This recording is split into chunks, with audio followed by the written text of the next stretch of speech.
साफ मसाले, खुशबू और प्योर झांझ, टेस्ट से भर दे हर जुबान पे स्वाद। एवरीडे मसाले, देश का स्वाद।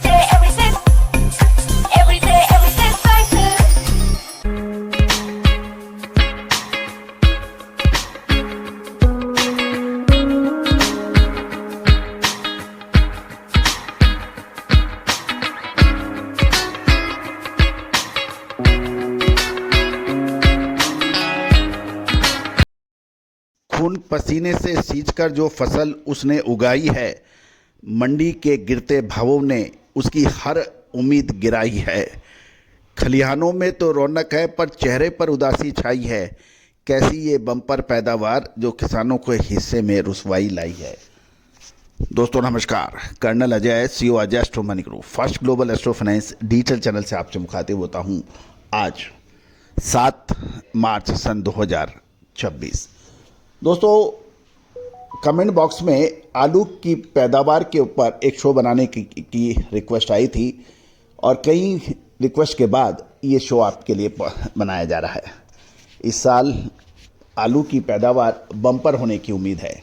जानिए पूरी बैलेंस शीट, ये पोटैटो यानी आलू की पैदावार, कंजम्पशन, ओपनिंग स्टॉक और क्लोजिंग स्टॉक, साथ साथ क्या संभावनाएं अगले 1 से 2 महीने में बन सकती है, इसके ऊपर पूरी जानकारी एक विशेष शो में। दोस्तों हमारा हर संभव प्रयास रहता है कि हम आपकी डिमांड्स यानी मांगों को पूरा करें शो के जरिए, लेकिन व्यक्तिगत भाव पूछने के लिए कृपया संपर्क ना करें। आप कमेंट बॉक्स में लिखिए, हम आपकी हर ज़रूरत को पूरा करने का कोशिश करेंगे। साथ साथ अग्रिम विशेष रिसर्च रिपोर्ट के लिए भी आप संपर्क कर सकते हैं। दालें, मसाले, अनाज, कपास, प्याज, लहसुन, इन सब के ऊपर अग्रिम विशेष रिपोर्ट के लिए आप संपर्क कर सकते हैं। जानिए रिपोर्ट विस्तार से पोटैटो यानी आलू पर।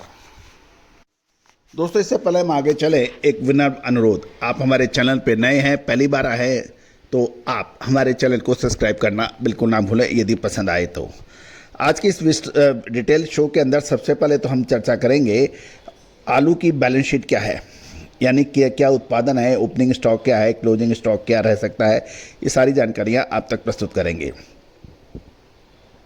वर्तमान बाजार परिदृश्य में देखें तो आलू के प्रमुख उत्पादक राज्य उत्तर प्रदेश, पश्चिमी बंगाल और गुजरात के जो ताज़े आंकड़े आ रहे हैं उसके आधार पर वर्ष 2026 और 2025 की अनुमानित बैलेंस शीट का हमने विश्लेषण किया है, जो आपके लिए हम लेके आए हैं। कुल उत्पादन यदि हम देखें तो उससे पहले जो ओपनिंग स्टॉक है वो साल 2026 में अनुमानित 51 लाख टन में है और जो पिछले साल मात्र 25 लाख टन था, यानी ओपनिंग स्टॉक के अंदर लगभग 104% की बढ़त है। उत्पादन की बात करें तो कुल उत्पादन 2025 में जहां 581 लाख टन था, जो इस साल बढ़कर 605 लाख टन हुआ है, इसमें 4% की बढ़त है। कुल सप्लाई की हम बात करें यानी ओपनिंग स्टॉक और प्रोडक्शन यानी कुल उत्पादन को देखें तो पिछले साल 606 लाख टन था, जो इस साल बढ़कर 656 लाख टन हुआ है, इसमें लगभग 8.2% की वृद्धि है। अब हम कंजम्पशन यानी घरेलू खपत की बात करें तो पिछले साल 2025 में 510 लाख टन की खपत की बात की गई थी, जो इस साल बढ़कर 525 लाख टन हो गई है, यानी उत्पादन और कुल सप्लाई जो 8% से ऊपर बढ़ी है और कंजम्पशन यानी खपत लगभग 2.9% बढ़ी है। और प्रोसेसिंग और बीज के लिए आलू को भी सहेजा रखा जाता है, तो पिछले साल लगभग 40 लाख टन आलू को बीज के लिए स्टोरेज में रखा गया था, जो इस साल बढ़कर 43 लाख टन होना चाहिए, लगभग 7.5%। निर्यात की बात करें तो साल 2025 में आलू का निर्यात 5 लाख टन हुआ था, जो इस साल बढ़कर 6 लाख टन होना चाहिए, इसमें 20% की वृद्धि है। कुल मांग की बात करें, इसमें डोमेस्टिक कंजम्पशन यानी घरेलू खपत और निर्यात को माने तो ये लगभग 555 लाख टन बनता है 2025 में। इस साल 2026 में ये 574 लाख टन बनता है, यानी 3.4% की वृद्धि। और क्लोजिंग स्टॉक जो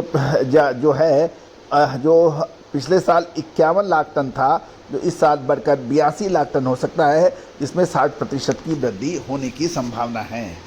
तो दोस्तों ये एक ऐसी बैलेंस शीट है जो सभी किसान एवं व्यापारियों को ध्यान में रखनी आवश्यक होती है यदि वो प्राइस कंसिडरेशन करना चाहते हैं। अब इसका उत्पादन बढ़ने का जो कारण है, जो उत्पादन का जो लगभग 4% के आसपास जो बढ़ा है, यानी 581 लाख टन से 605 लाख टन बढ़ा है, ये हुआ है।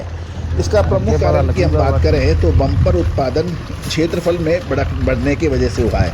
वर्ष 2025 में उत्पादन लगभग 581 लाख टन था, जो अपने आप में एक बड़ा आंकड़ा माना जा रहा था। लेकिन साल 2026 में अनुकूल मौसम के कारण उत्तर प्रदेश, पश्चिमी बंगाल में आलू की पैदावार के पिछले सारे रिकॉर्ड तोड़ दिए हैं। अकेले पश्चिमी बंगाल में इस साल उत्पादन 140 से 150 लाख टन तक पहुंचने का अनुमान है, जो पिछले साल 115 लाख टन था। इसका प्रमुख कारण पश्चिमी बंगाल में आलू की बिजाई का क्षेत्रफल लगभग 10 से 15% बढ़ने की उम्मीद है। अब स्टॉक और कोल्ड स्टोरेज की भी बात कर लेते हैं। 2026 के लिए सबसे बड़ी चुनौती ओपनिंग स्टॉक है, क्योंकि पिछले साल की बम्पर फसल के कारण कोल्ड स्टोरेज में पुराना आलू भारी मात्रा में है, जो लगभग 51 लाख टन कैरी बता है। अब नई फसल की आवक शुरू हो गई है, जिससे कोल्ड स्टोरेज में जगह की भारी कमी की आशंका जताई जा रही है। पश्चिमी बंगाल और यूपी में कोल्ड स्टोरेज की पूरी क्षमता से काम कर रहे हैं और साल 2026 के अंत तक क्लोजिंग स्टॉक और भी बढ़कर 82 लाख टन के एक डेंजरस लेवल यानी खतरनाक स्तर पर पहुंच सकता है। काम नहीं निकलता खपत और सप्लाई यानी डिमांड और सप्लाई का भी काम निकलता है। घरेलू खपत और प्रोसेसिंग की मांग 4% की सामान्य वृद्धि हो रही है, जो कुल मिलाकर 574 लाख टन के आसपास बैठ रही है। भारत का आलू निर्यात भी बढ़ रहा है और इस वर्ष 6 लाख टन का अनुमान है, जो कि पिछले साल 5 लाख टन था। और कुल सप्लाई 656 लाख टन के आंकड़े सामने आ रहे हैं, काफी छोटी है। अब प्राइस एनालिसिस की बात करें तो अत्यधिक सप्लाई और पुराने स्टॉक के दबाव के कारण आजादपुर जैसी मंडियों में कीमतें पहले ही 225 से 350 रुपए प्रति 50 किलो के स्तर से नीचे आ गई है। और भविष्य का भी हम लोग अनुमान कर लें तो इसमें भी आगे 1 से 2 महीने के अंदर कोई मजबूती की संभावना नजर नहीं आ रही है। होली पर ड्राई फ्रूट के भाव सुधार जानने के लिए अजय एस्ट्रो मनी गुरु पर जाएं। शुद्धता ऐसी जो हर घर की पसंद बने। सुधा महेश ठक्कर, हल्दी के विश्वसनीय निर्यातक। आज ही संपर्क करें।